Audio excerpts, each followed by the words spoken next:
para pang Iya?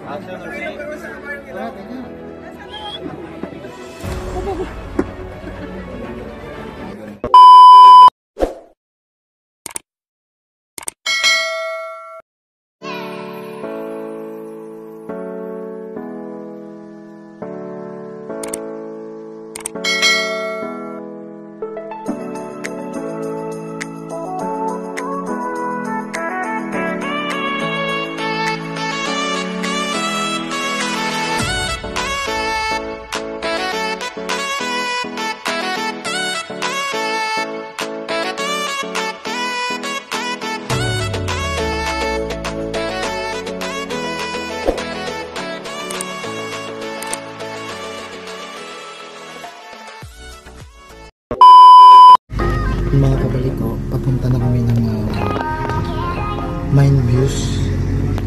Galing po kami niya ng Burnham Park, kaya bumiyahe kami ng siguro 15 minutes to 20 minutes papunta sa Mine Views galing sa Burnham Park. Napakaganda naman talaga ng Baguio, kahit saan ka lumingon makikita mo yung napakaganda ng paligid, malinis, tsaka yung mga puno talagang nagdala, gaganda. So ayun na nga mga kabalik ko, malayo man ang may kalayuan man yung binahe namin, pero narating din namin ang Mine Views. So nandito na kami mga kabalik ko, tara samahan nyo kami doon sa loob.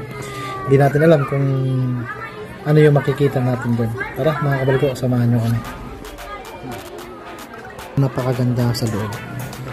Bumungad sa amin yung mga maraming halaman.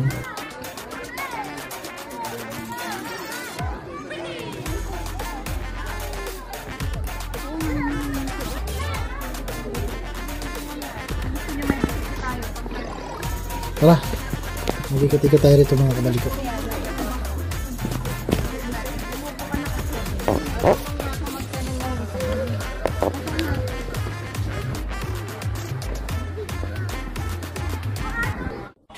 Hours later.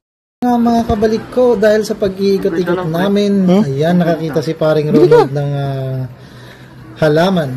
Kaya sa tingin ko nagkaka-interest ito. Mukhang bibili yata yung kaibigan ko. Isipin mo na lang, bumili ka na ng sigarilyo. Kaya may tendency pang mabuhay. Yung sigarilyo, boss, patay lahat yun. Tama, te? Itanim doon sa harapan eh. Kaya nga. Huwag ka na mag-isip, bilhin mo na yan. Kasi mamaya pag pag-akit na lang. At yun na nga mga kabalik ko, tama nga tayo sa ating hinala. Binili nga ni paring Ronald yung nagustuhan niyang halaman. Para kunwari, pag kunwari namatay, meron ka nang ipabang. Mahilig din pala tong kaibigan ko sa halaman.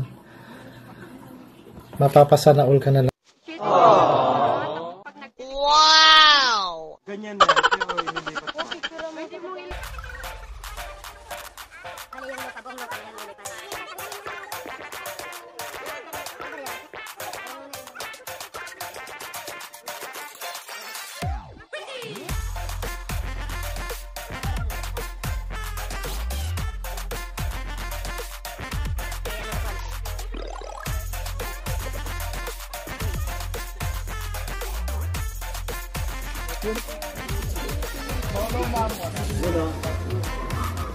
Tara mga kabalik ko, puntahan natin yung sinasabi niyang overlooking.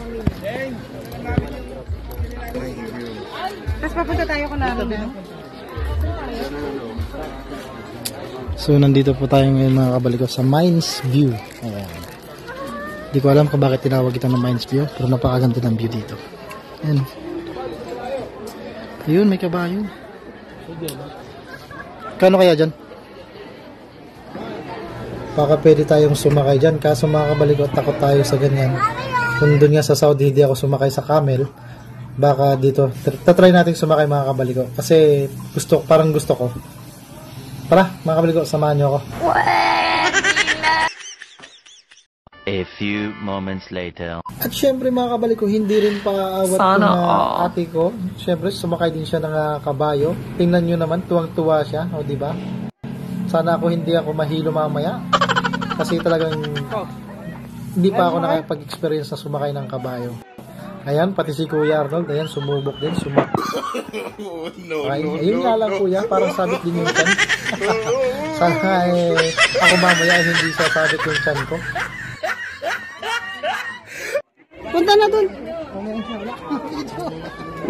Kailangan ba may video sa? Para pang Yan. So ayun na nga mga Saka yung balik ano, experience ko din kuya. sumakay ng kabayo. Ayun nga, medyo natakot tayo. Ang galing mo pala dyan ah. Hindi ko alam. Dahil na rin siguro sa kalakihan ng tiyan natin, ay hindi tayo nakaakyat ng ganong kabilis at nakababa ng ganong kabilis. Pero ganun pa man mga kabalik ko, successful po tayo. Tayo nakasakay sa kabayo, nakapagpa-picture at syempre naka-experience din na makasakay ng kabayo. Pupuntahan na natin yung tinatawag nila na overlooking. So siguro naman familiar sa inyo yung lugar na to kasi alam ko karamihan sa inyo nakapunta na rin dito. Kaya excited po ako makita kung ano yung view dito sa kabila. Talagang sadya namang napakaganda ng view rito. So napakagandang experience po sa akin kasi first time ko makapunta dito sa Mines View. Ayun nga, hindi ka magsisisi kasi napakaganda ng lugar. Tsaka ang daming namamasyal mga kabalik ko. Grabe, sulit yung pagod na pumunta dito. Kaya sa mga gustong pumunta rito sa Mines View, ayan, wag na kayo magatubili pa, pumunta na kayo rito at mag picture. Ayan, makikita nyo yung view, napakaganda, maaliwalas. Kaya salamat sa magandang experience, Baguio City Mines View.